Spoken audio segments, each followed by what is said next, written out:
यार ये इंडिया का जेनजी मोदी के खिलाफ सड़क पर कब उतरेगा? कब भारतीय युवा जागेगा और आंदोलन की मशाल लेकर बसों को आग लगाएगा? अरे रे, ये सब मैं नहीं पूछ रहा हूँ, ऐसा तो शायद बीबीसी वाले सोच रहे होंगे। जी हाँ, बीबीसी ने फिर से इंडिया पर एक आर्टिकल लिखा है और इस बार टारगेट बना है इंडिया का जेनजी। अब इनके एजेंडे को एक्सपोज किसी ना किसी को तो करना ही होगा और हमारा तो काम ही यही है, क्योंकि तथाकथित फैक्ट चेकर और यूट्यूबर तो इनका समर्थन ही करेंगे। तो बीबीसी की रिपोर्ट का पंचनामा तैयार करने से पहले आपसे एक रिक्वेस्ट है, कृपया करके चैनल सब्सक्राइब कर दीजिए ताकि हमारा कंटेंट आप तक पहुंचता रहे। चलिए शुरू करते हैं। BBC, British broadcasting corporation. अगर आपको पता नहीं तो बता दूं कि यूनाइटेड किंगडम के इस स्टेट स्पॉन्सर्ड मीडिया संस्थान को इंडिया के खिलाफ बायस्ड रिपोर्टिंग के लिए जाना जाता है। ये बात इनके लेटेस्ट आर्टिकल से एक बार फिर क्लियर हो गई है। 23 अक्टूबर 2025 के इनके आर्टिकल की हेडलाइन पढ़िए, Gen Z rising, why young Indians aren't taking to the streets. कहते हैं कि वर्ड सिलेक्शन से किसी के इंटेंशन का पता चल जाता है। यहाँ पर तो ऐसा लग रहा है कि मानो राइटर एडिटर खफा है कि इंडिया में जेनजी सड़कों पर प्रोटेस्ट क्यों नहीं करता। हेडलाइन के बाद फिर हमारी नजर गई बायलाइन सेक्शन पर। इस आर्टिकल को लिखने वाले भी भारतीय ही है, सौतिक विश्वास और अंतरिक्ष पठानिया।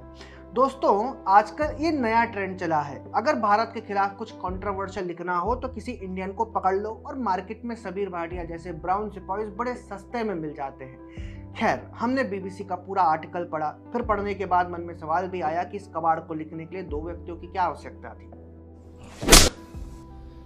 अब तो सच बोल दे। बीबीसी दावा करता है कि इंडिया का जेनजी रेस्टलेस है, कनेक्टेड है, लेकिन साइलेंट है।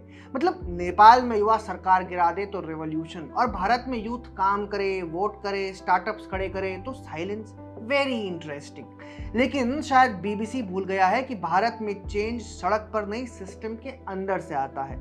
बीबीसी ने कहा, भारत की जेनजी बाकी देशों से अलग है, वो इन्फॉर्म्ड है लेकिन प्रोटेस्ट नहीं करती क्योंकि उन्हें एंटी नेशनल कहे जाने का डर है और वो रीजनल, कास्ट, लिंग्विस्टिक आइडेंटिटी में बटे हुए हैं। यानी जो भारत की डाइवर्सिटी पूरी दुनिया को इंस्पायर करती है, बीबीसी उसे ही फ्रैगमेंटेशन बताकर तर्क दे रहा है कि युवा सड़क पर नहीं आता।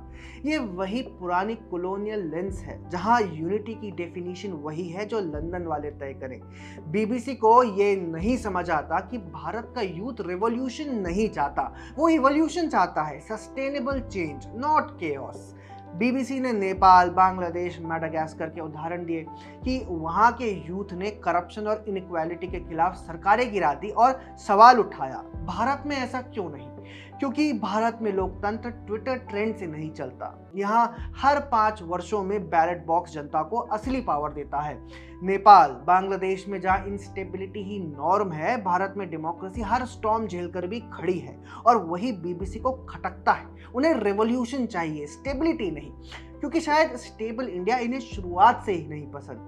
बीबीसी ये तर्क देता है कि fear of being called anti national stops youth from protesting, और इसके लिए उमर खालिद का एग्जाम्पल देता है कि कैसे वह अभी भी जेल में है। लेकिन बीबीसी ये बात इग्नोर कर देता है कि इस देश में प्रोटेस्ट अब एजेंडा बन चुका है। 2019 में जो प्रोटेस्ट हुए वो स्टूडेंट मूवमेंट कम पॉलिटिकल पीआर ज्यादा था। और बीबीसी जिन लोगों का एग्जाम्पल देता है वही लोग दिल्ली राइट्स के कॉन्स्पिरेसी में चार्ज शीटेड है, लेकिन वो सब बीबीसी के लेख में विक्टिम बन जाते हैं। असल में इंडिया की जेनजी को समझ आ गया है कि फॉरेन फंडेड एक्टिविज्म और रियल पेट्रियोटिज्म में फर्क क्या है। अब हम ये नहीं कह रहे हैं कि युवा को कोई समस्या ही नहीं है, लेकिन सड़क पर डफली बजाकर कोई हल नहीं निकलता। उससे केवल टीआरपी बढ़ेगी, योगेंद्र यादव जैसों का करियर बचेगा, लेकिन भारत का युवा बहुत मैच्योर्ड है और यही कारण भी है कि आज हमारा देश बाकी देशों से बेहतर सिचुएशन में है। लेकिन बीबीसी को लगता है कि यूथ पॉलिटिक्स में इंटरेस्ट खो चुका है। लेकिन रियलिटी तो ये है कि पहली बार भारत के यूथ वोट को आइडियोलॉजी से ज्यादा आइडेंटिटी नहीं डिफाइन करती, परफॉर्मेंस डिफाइन करती है। अगर पिछले 3 लोकसभा इलेक्शंस का रिकॉर्ड देखें तो मोदी सरकार को युवाओं का सपोर्ट लगातार बरकरार है और आज भी युवाओं के बीच पीएम मोदी की पॉपुलैरिटी घटने का नाम नहीं लेती। बीबीसी के लेख में यही बात आपको कहीं नहीं मिलेगी कि भारत की जेनजी नेशनलिस्ट है, प्रैक्टिकल है और अवेयर भी।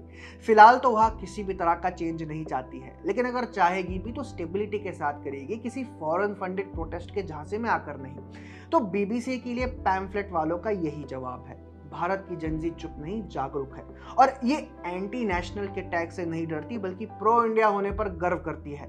और बीबीसी वालों को अगर ये साइलेंस लग रही है तो शायद ये आवाज उनकी कॉलोनियल नॉस्टैल्जिया में दब कर रह गई है।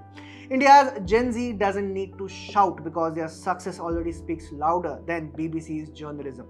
तो दोस्तों, आपको क्या लगता है? जैसा बीबीसी चाहता है कि भारत में रेवोल्यूशन हो तो कभी होगा? कमेंट में अपनी राय जरूर लिखें। जय हिंद।